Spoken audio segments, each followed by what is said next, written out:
Guys, ito ata yung pangalawang loan application na nakita ko sa Google Play Store na okay yung loan terms. Hindi siya 7 days to pay, but longer period of time is much better, guys. Kasi last time, nag-vlog po ako 60 days to pay, but now, ito po ay 2 months to pay na meron siyang 4 terms na every term, guys, is equivalent to 15 days to pay. Okay ba yan para sa inyo? So, for me, it's okay. Kaya ito, in-applyan ko naman po ang bagong loan application na nakita ko sa Google Play Store na not 7 days to pay. And at the same time, malaki rin po yung offer niya if ever na first time kang uutang dito. So for those na hindi pa po familiar dito kay Sure Peso, so panoorin niyo to hanggang dulo dahil nag-try po akong umutang sa kanya at 3,000 pesos po yung loan offer niya sa akin. So dito guys, huwag niyo muna siyang i-install kaagad hanggat hindi niyo pa po nalalaman kung magkano yung service fee, transfer fee, at magkano na lang yung marireceive mo sa 3,000 pesos. Kaya kung gusto nyo po ng mga ganitong video para aware na rin kayo sa mga naglalabasang bago na magaganda at may mga habang loan term, just click the subscribe button, turn on the notification bell, and be updated sa aking mga latest upload. So every week guys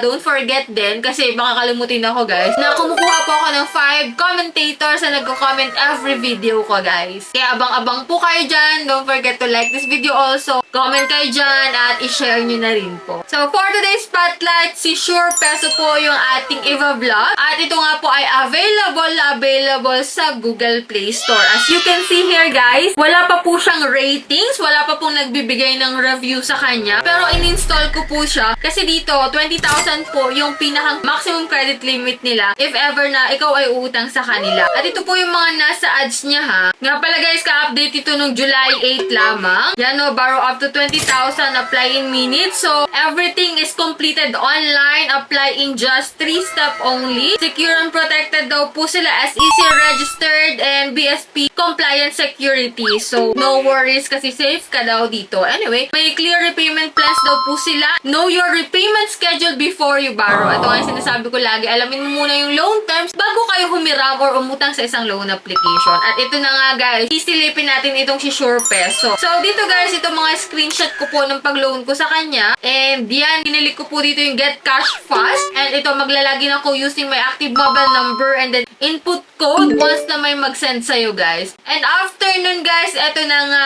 no. So meron sila ditong Sure Peso Permission Usage Notice. Accept and continue lang natin to. Click natin yung apply now and dito, one valid ID lang po yung ating ipapasa. So any kind of valid ID pwede naman po. So yan yung mga ID type dito guys no. Pwede rin po ang police clearance. Ayan, pwede. If ever na wala kayong valid ID, yun ang ibigay nyo guys. And then mag-fill up ka na po dito ng iyong personal information. And after nun guys, sa emergency contact, ayan, magbigay ka lang po dito ng 3 contact number. But make sure, alam nila na ilalagay mo sila para hindi ka na rin mag-worry if ever na i-text man sila or tawagan ni Sure Peso. Kasi malamang sa malamang, pag hindi ka pumakontak, sila po yung kukontakin. Yung mga binigay mong contact references. So, ayan, after ko guys, mailagay yung lahat ng information na needed nila. Yan, under review po yung ating application. Pero may instant loan na po kaagad dito. 3,000 pesos po yung credit limit. So, kinili ko po yung apply dito. And yan, nakita ko dito guys na not 7 days to pay siya. Natuwa ako dun sa part na yun kasi may 4th term. Ibig sabihin, hindi ko siya bugway na babayaran, hindi full amount, kundi pa utay-utay na may 4 na hati. So, every 15 days po yung bayaran equivalent to 2 months to pay, which is good at better talaga. And then, dito guys,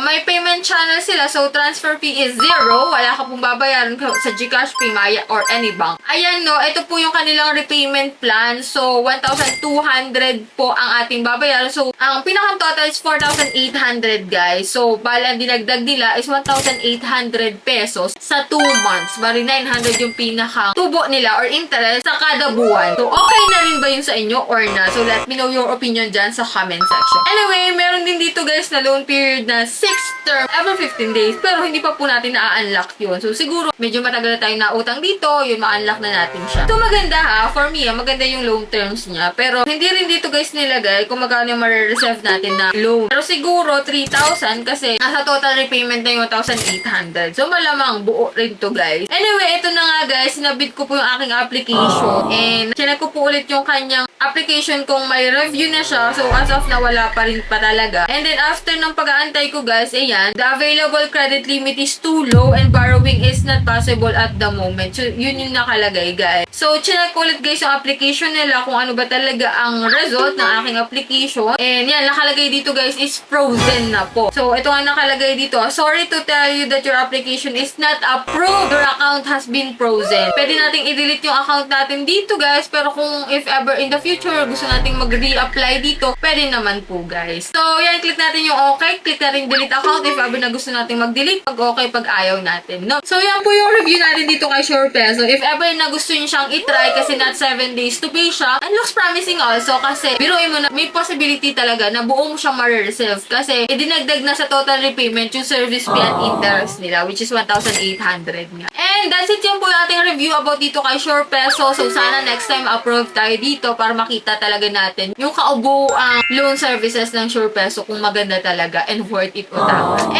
And so far, sa mga may katanungan dyan, comment nyo po dyan sa comment section. For those na gusto maging updated sa mga loan up na lumalabas dyan, just click the subscribe button, turn on the notification bell, and be updated sa aking mga latest upload. So, for now, bye-bye na muna guys. So, see you on my next video.